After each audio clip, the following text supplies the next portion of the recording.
Hey everybody, this is just a quick tutorial, and what I'm going to be going through is I'm going to be talking about the 2-rock CER summative assessment. So for those of you who need to retake it, you are going to have to retake a different CER. It's not going to be the exact same CER. It's going to be similar, just like our practice in the first test was similar. They're going to be very similar. Not exactly the same though, so don't just copy and paste stuff in and assuming it's the same. So the prompt is Mr. Witthun found 2 rocks and would like to figure out if they are the same type of rock or different types of rocks. Below is a table with some information about the rocks and the scientific principles you may use to complete your statements. So when we look at the data, what you're trying to do is figure out, are these 2 rocks the same? Now when you look at it, some of the data is the same, hardness, density, melting point, but some of it's not the same, such as mass and color. So it can get a little confusing. One of the things I always suggest you do is read through the scientific principles. So let's read through them. Number 1, a property such as density, mass divided by volume, is a unique characteristic that helps identify a substance and distinguish one substance from another.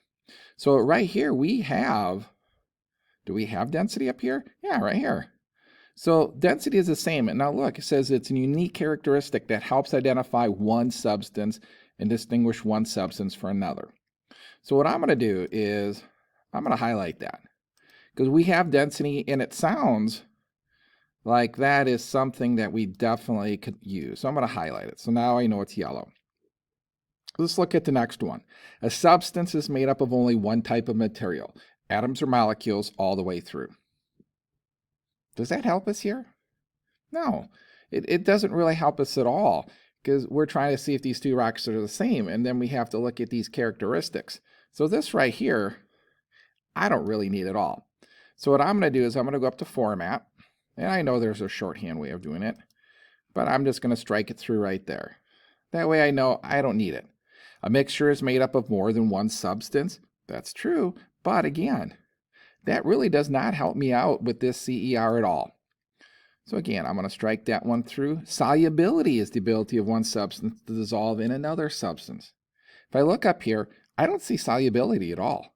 So if it had it, we could use it, but it doesn't have it. So whether it's true or false, it doesn't matter. Well, it definitely doesn't matter if it's not true, but this one is true about solubility. We just don't have access to it. It's not in our data table at all. So we don't have to worry about it. Hardness and melting point. So before I go on, I'm going to go up here and look. Okay. Yeah, we got hardness and melting point. Notice that they're the same. So what does it say? Melting point is a temperature at which a solid substance starts to become a liquid. Melting point and hardness are unique characteristics that can be used to identify a substance. Just like up above, density is a unique characteristic.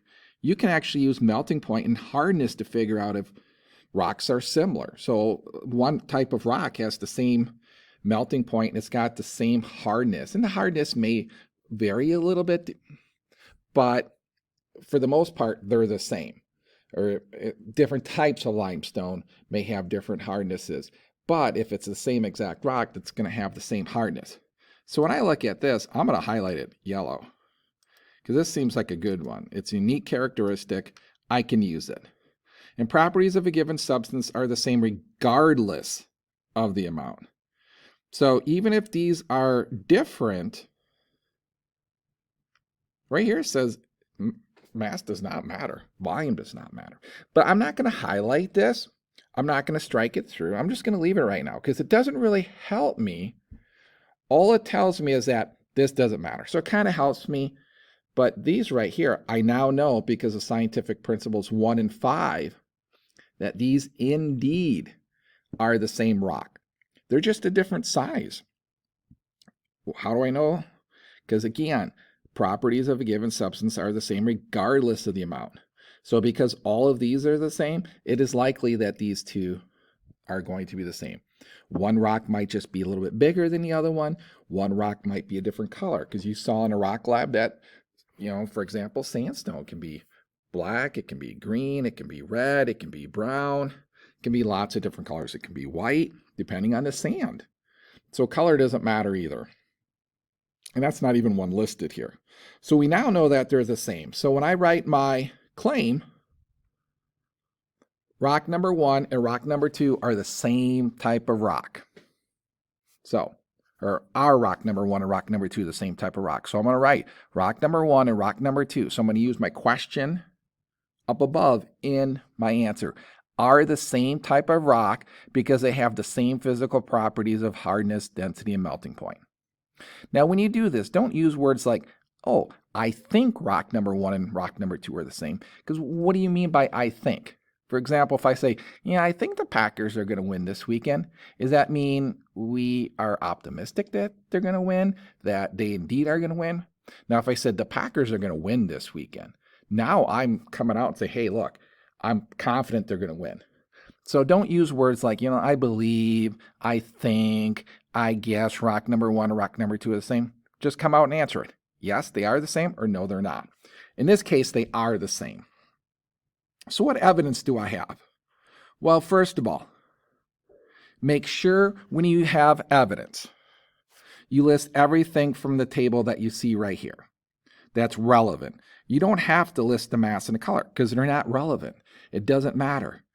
Just because these are different doesn't mean that they are different types of rocks, but these are relevant. So you should have the hardness, density, and melting point. Now, you also have to list the numbers. You can't just say, oh, rock number 1 or rock number 2 have the same density, melting point, and hardness. No, you have to tell me what those numbers are. So a bunch of you did not do this. You have to have the data. You have to have the numbers. Don't forget the labels. Now, what I would do is I would just come up here and paste these. Copy and paste them. I would just copy and paste it and move it down here. And that way it's already there. And you can reformat it so that it's all the same size or in all the same color. But that way you have it. So again, don't forget to list the data and don't forget the labels. Those are very important things. So this is what I have. Rock number 1 and rock number 2 are the same type of rock because they have the same physical property of hardness. Now you could have just said they have the same hardness. Now I said rock number 1 and rock number 2 have a hardness of 6. I could have shortened it and said rock number 1 and rock number 2 are the same type of rock because they have the same hardness of 6. Rock number 1 and rock number 2 are the same type of rock because they have the same density of 2.27 grams per cubic centimeter. And rock number 1 and rock number 2 are the same type of rock because they have the same melting point of 1500 degrees Celsius. Stop there. I suggest you stop there. Some people, if you list all of these rocks, or all of this data, if you list absolutely everything, you're going to lose points. Because now all of a sudden, this is supposed to be the relevant data. If you just simply list everything, how do I know that you know what's relevant? Now, some people will try and get in advance, and if you list this stuff, you'd have to say something like, okay, rock number 1 has a mass of 52 grams, and rock number 2 has a mass of 70 grams. They are different, but the differences does not matter and does not determine if they are the same or different. And the same thing for the color. You can list them, but then you'd have to explain why you listed them, and that color doesn't matter. So that way I can figure out what's relevant and what's not. So again, do not list absolutely everything, just the relevant data. So here's your evidence. So how did you do for the reasoning? Now, for the first thing you need to do in your reasoning is 1, you need to restate the claim. Here it is. Rock number 1 and rock number 2 are the same type of rock because they have the same physical properties of hardness, density, and melting point. Now, the second thing you have to do is you have to list the scientific principles. And again, we already discovered what they are. So copy and paste these down below. Now, the other thing I would do, and I would seriously urge you to do, is write in front of it, scientific principle number 1 states. Or here's another one. I actually prefer this.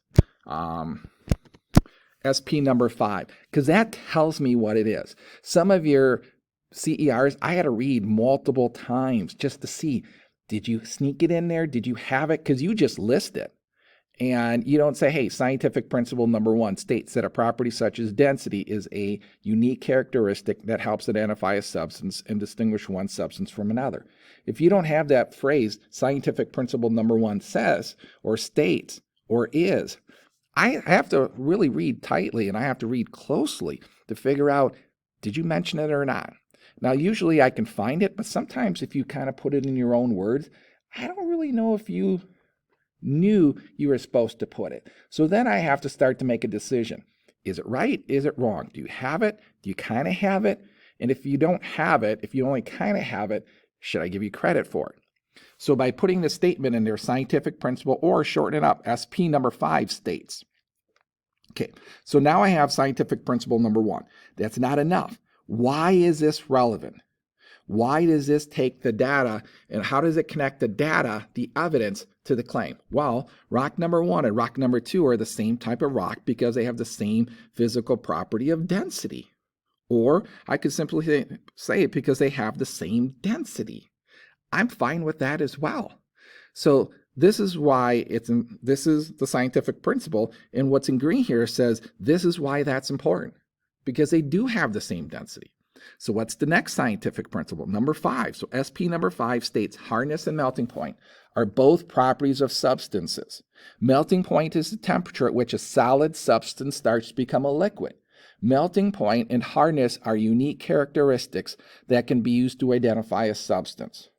Okay, so that's the scientific principle. Why is it important? Well, rock number 1 and rock number 2 are the same type of rock because they have the same physical properties of hardness and melting point. That's why SP number 5 is important. So here's my concluding statement. Therefore, rock number 1 and rock number 2 are the same type of rock because they have the same physical properties of hardness, density, and melting point. That's it. Now, did you notice here that this blue part I copied and pasted, the yellow I copied and pasted?